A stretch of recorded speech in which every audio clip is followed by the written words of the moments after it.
Hello everyone, नमस्कार। मेरा नाम अभिनंदन साव है। मैं एक एसएससी सीजीएल एस्पिरेंट हूँ और ये मेरा आखिरी वीडियो है। शायद जब तक आपके पास ये वीडियो पहुँचे तब तक मेरी सांसें थम चुकी होगी। मेरा वीडियो बनाने का उद्देश्य आप लोगों को जागरूक कराना है, या फिर जो बहरे लोग जो एसएससी के जो चेयर पर या फिर कह सकते हैं सरकार में जो भी लोग बैठे हुए हैं उनके कानों तक ये बातें पहुंचाना है, क्योंकि जीवित शरीर में रहकर इनके पास हमारी बातें पहुंच नहीं पा रही हैं। और इसी वजह से मैं ये डिसीजन लेने पर विवश हूँ। मेरा एग्ज़ाम 18 सितंबर को कोलकाता में बुल्गारिया जगह पर IITM institute of instrumentation and metrology centre पर पड़ा था। उसी के बारे में इसका चर्चा करूँगा, किस तरह से बेसिक इंफ्रास्ट्रक्चर के अभाव में जो निम्न स्तरीय भी इंफ्रा हो सकती है उसके भी अभाव में एग्ज़ाम कंडक्ट करवाए जा रहे हैं। और एसएससी का चेयरमैन ये नोटिस निकालकर बता रहे हैं सभी को कि एग्ज़ाम बहुत ही स्मूथली तरीके से कंडक्ट करवाई जा रही है, जो कि ज़मीनी स्तर पर कहीं भी खरा होती नहीं दिखती है। और मेरे इस आखिरी डिसीजन निर्णय लेने के पीछे का जिम्मेदार स्टाफ सिलेक्शन कमीशन और एसएससी चेयरमैन को मैं ठहराता हूँ, क्योंकि इतने अव्यवस्था होने के बावजूद भी उस पर सुधार करें, उसको कार्रवाई करें के बावजूद ऐसे प्रचारित कर रहे हैं जैसे सब कुछ ठीक चल रही है। भारत विश्व की चौथी बड़ी अर्थव्यवस्था है। इस एग्ज़ाम के तहत CBI, narcotics enforcement directorate, IB, foreign affairs, इतने बड़े बड़े उच्च मंत्रालय और इतने बड़े बड़े जिम्मेदारी के एग्ज़ाम इस परीक्षा के तहत करवाए जा रहे हैं। लेकिन परीक्षा का व्यवस्था ऐसे हैं जैसे नगर पालिका के परीक्षाएं भी अगर ली जाती होगी इससे बेहतर अवस्था में। विस्तार से अगर बताऊं तो अगर लोग आपको पहले अगर ऐसे मिलेंगे, क्या टेक्निकल स्टाफ, क्या इनविजिलेटर, ठीक है, टेक्निकल स्टाफ आपको ऐसा लगेंगे जैसे पास के कोई साइबर कैफ़े के आदमी को उठा के बैठा दिया गया हो वहाँ पर। इन्विजिलेटर की अगर बात करें तो ऐसा लगेंगे जैसे कोई प्राइमरी स्कूल के बच्चे के एग्ज़ाम लेने से ज़्यादा उनके काबिलियत कभी नहीं है। व्यवस्था इतनी घटिया क्या बताएं। ये सब चीज़ें चलो किसी भी तरह एक एस्पिरेंट एडजस्ट कर भी लेता है। स्वच्छता, सफाई, ड्रिंकिंग वाटर, ये सब भी चीज़ें एडजस्ट कर ली जाती हैं, ठीक है, कर सकता है एस्पिरेंट। लेकिन जो एस्पिरेंट नहीं कर सकता वो आपको इसमें अभी बताता हूँ, और मेरे इस डिसीजन के पीछे भी आप वजह जान पाएंगे। पहली बात, जब मैं एग्ज़ाम हॉल के अंदर की बात बताऊँ तो जिस प्रकार हम लोग 10 इंच का बेंच पर पढ़ाई किए, उस पर एग्ज़ाम दिए, वही बेंच यहाँ पर एग्ज़ाम सेंटर पे अलॉट किया गया था। यानी 10 इंच का बेंच, एक बेंच पर 2 जन, और दोनों के बीच का सेपरेशन 5 रुपये का पंखा का जो प्लास्टिक होता है उससे घेरा आपको सिर के ऊपर तक बनाया गया था। यानी कि आपके साथ से टकरा कर लिटरली वापस आपसे टकरा रही थी, ये थी। अगर आपको विश्वास ना हो रहा हो तो उस सेंटर पे जो भी एग्ज़ाम दिया हो उससे आप वेरीफाई कर सकते हैं। मेरी एक एक बातें मैं झूठ बोल रहा हूँ या सच बोल रहा हूँ, या फिर अगर जो उस सेंटर पे एग्ज़ाम दे कर आए हैं कमेंट करके इस मेरी बात का वेरिफिकेशन आप दे दीजिएगा। 10 इंच का बेंच आपको अलॉट किया गया था, एक बेंच पर 2 जन। आपको 10 इंच का लैपटॉप जो होती है छोटी वाली वो दिया गया था, जिसमें कह सकते हैं एक तो दिखने में दिक्कत होता है क्योंकि उसका आदि अब तक हम लोग नहीं हुए। लैपटॉप का साइज जो होता है वो भी हम लोग घर में जब लगाते हैं तो लिटरली एक डिसेंट साइज होता है। एग्ज़ाम हॉल के तुलना में जो अब तक देते आ रहे थे उससे तो साइज़ लैपटॉप का छोटी होती है हम लोग का घर में जो जिस पर देते हैं, उससे भी छोटा, मतलब वो एक्सपीरियंस आप कभी नहीं किए हैं। और वो 10 इंच का बेंच पर आपको रखा गया है। यानी कि लैपटॉप, आपको उसके बाद माउस, उसके बाद आपको रफ शीट आपको मैनेज करना है। और ये भी ध्यान रखना है कि लैपटॉप में लगाया हुआ कह सकते हैं चार्जर या फिर और भी जो कनेक्टेड डिवाइस है आपसे गलती से भी हिल ना जाए। और ये चेतावनी एग्ज़ाम हॉल पे दिया गया था, ठीक है।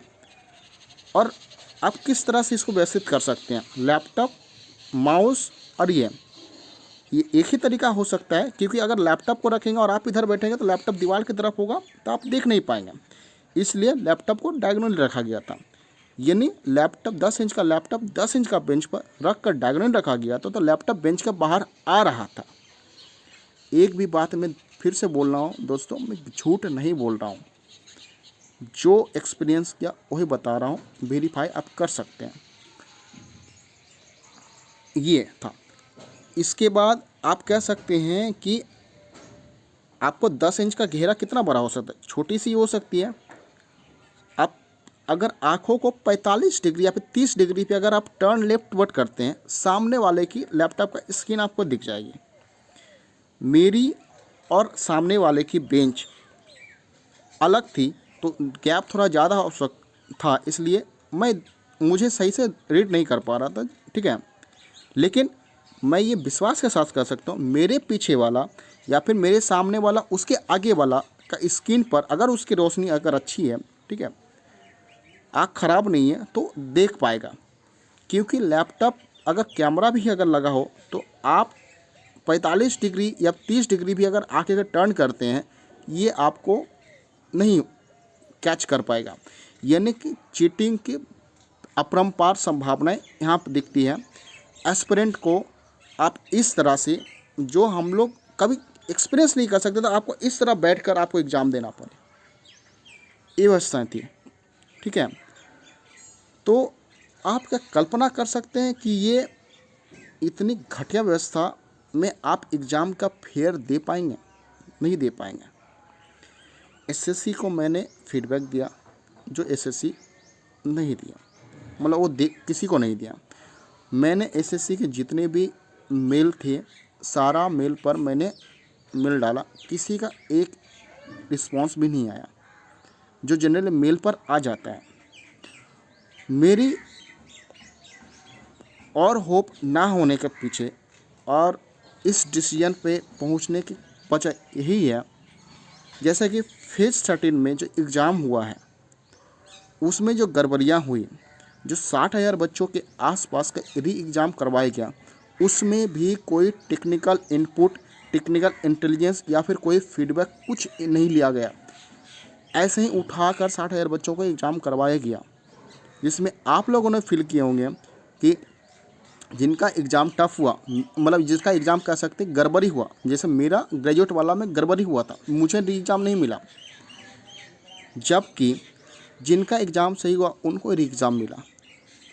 यानी केवल इस मुद्दे को दबाने के लिए कि गड़बड़ी हुआ, उसको हमने री एग्ज़ाम करवाए, इस तरह से भरोसा नहीं है, मुझे नहीं है। इसलिए मैं इस डिसीजन पे पहुंचा हूं कि यही शायद नियति का खेल है कि आप 3 साल कड़ी मेहनत करें, पिछले वर्ष किसी गलतियों के कारण एग्ज़ाम क्लियर नहीं हो पाया था, तो इस बार उसको पूरे साल भर उसको ध्यान में रखते हुए अच्छे से पढ़ाई करें, जीएस पर आप अच्छी कमांड करें, 25-30 नंबर तक आपके जीएस में आ रहे हों, आपने सारे मॉक लगाए हैं, टेक्स्ट बुक के, एडीक्यूटी बेस, एडवांस बेस कह सकते हैं, सारे लाइव टेस्ट तो आप लोग देते हैं, मैं भी देता था, ओली बोर्ड का पेड मॉक, सेक्शन मॉक, कोई कमी नहीं छोड़ा था। वैकेंसी भी अच्छी थी। इस वैकेंसी में अगर आपको इस तरह से अगर आपको किया जाए और इसमें सुधार होने की अगर आशंका या फिर कह सकते उम्मीद ही ना हो, तो आपके पास और कोई रास्ता नहीं मिलता है। तो आप लोगों से रिक्वेस्ट करूँगा कि इस वीडियो को एसएससी चेयरमैन तक और जो एसएससी के जो टीचर है कम से कम उस तक पहुँचाने में सहयोग कीजिएगा।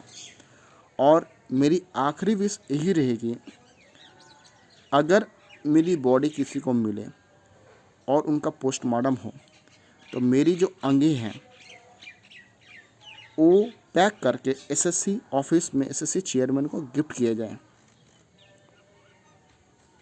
और जो भी इस राह में इतने दिनों तक किसी न किसी तरीके से मेरे साथ जुड़े रहें या फिर मुझे सहयोग किए, उनको मैं धन्यवाद देता हूँ और शायद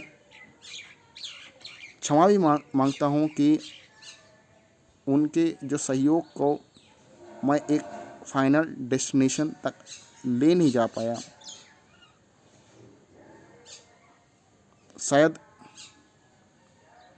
अवसर ही नहीं दिया गया। कुछ नहीं कहने का मन है दोस्तों। अब थैंक यू जुड़ने के लिए। नमस्कार।